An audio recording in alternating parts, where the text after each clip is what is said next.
शांतं सुशीलं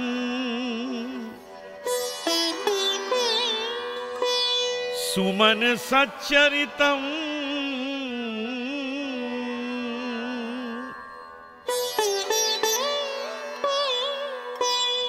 supreme वंदितं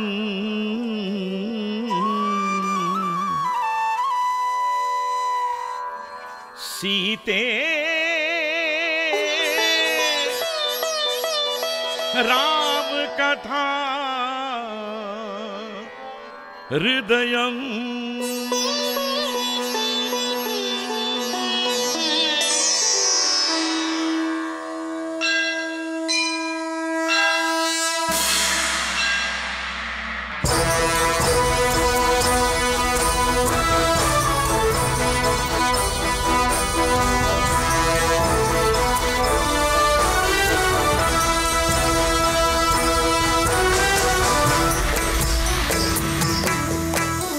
अमर गाथा धरती की ये साध सीता की है ये। सीता ने की थी पति की भक्ति लोग सारे पूजते। मंगलमयी सीता माँ ने नारी कुल की लाज रखी। सामना कष्टों दुखों का साहस से करती रही। सीता माता लोक माता, सीता माता लोक माता।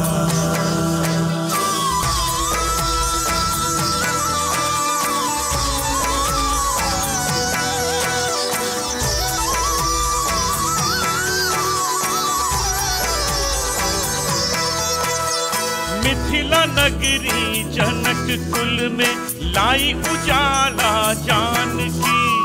स्वयंवर में धनुष तोड़ा राम की हुई जानकी। पाके राम को धन्य हो गई भाग्य की कृपा हुई। कांटों के पथ पे घने वन में पति के साथ में ये चली। सच्ची पावन त्यागशील ये सूर्य कुल की ज्योति है। अग्नि इसको जला न पाए, सीता में इतनी शक्ति है। सीता माता लोक माता, सीता माता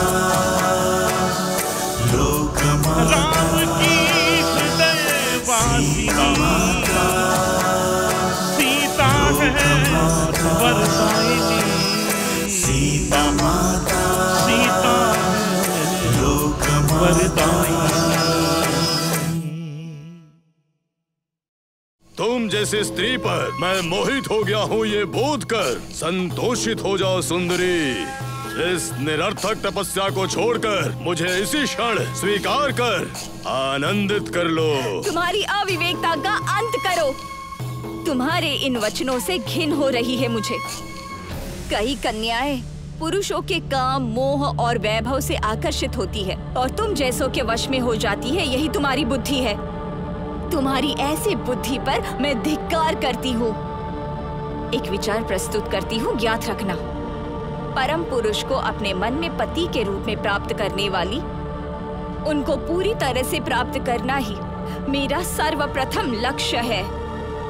अन्य पुरुषों के वैभव पराक्रम मेरे लिए धूल समान है। इसीलिए इसी क्षण तुम यहाँ से प्रस्थान करो। गर्व प्रिय कन्या, सौंदर्य के अहंकार में तुम मुझे धूल से भी निम्न समझ रही हो क्या सुंदरी? अब मैं तुम्हें स्वयं को स्वीकार करने के लिए तुम्हें बलपूर्वक यहाँ से लंका ले जाकर तुम्हारा आनंद उठाऊंगा। चलो। दुष्ट, दूर हो जा।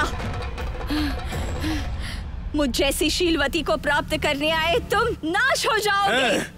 अनेकों का सर्वनाश किया है मैंने।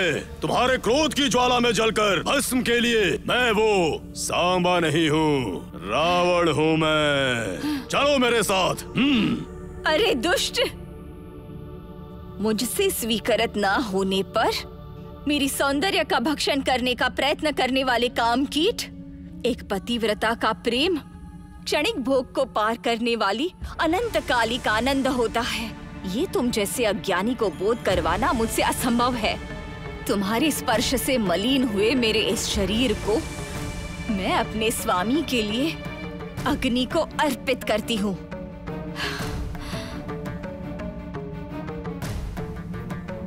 नहीं सुंदरी, इस दिव्य रूपी देह को अग्नि को समर्पित कर व्यर्थ मत करो।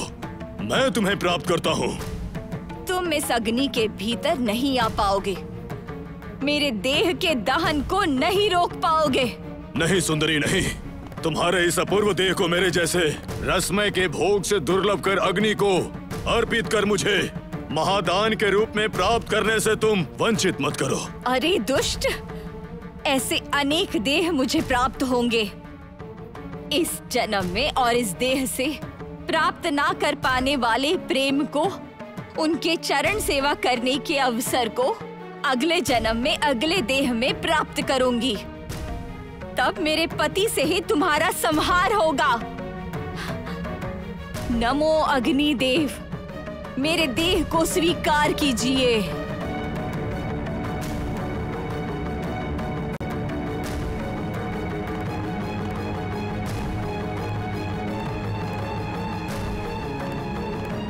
हे अग्निदेव, उसे ज्वलित मत करो।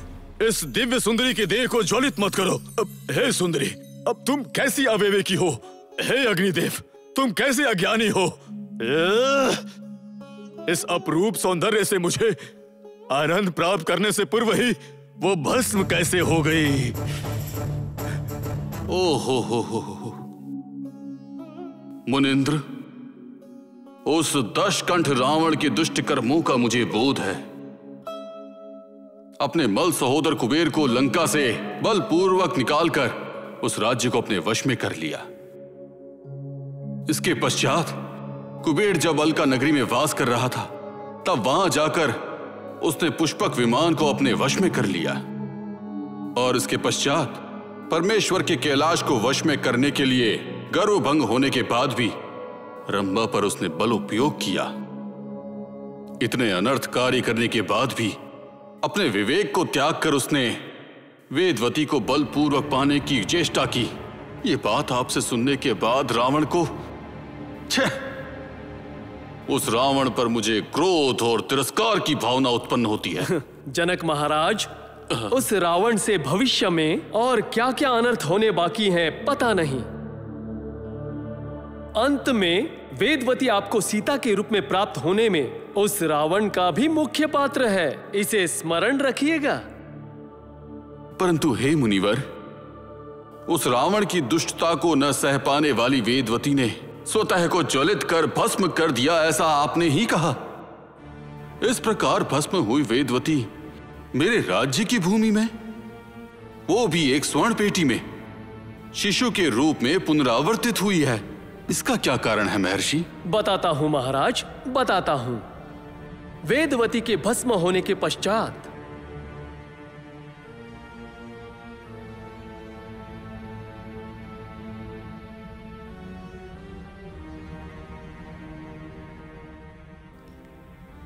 प्रभु, आपकी आज्ञा अनुसार वेदवती के भस्म शरीर को मैंने इस स्वर्ण पेटी में रखा है।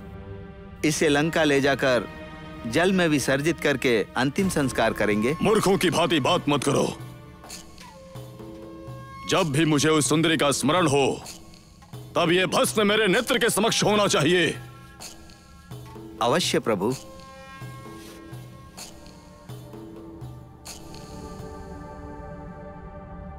लंका के लिए प्रस्थान कीजिए।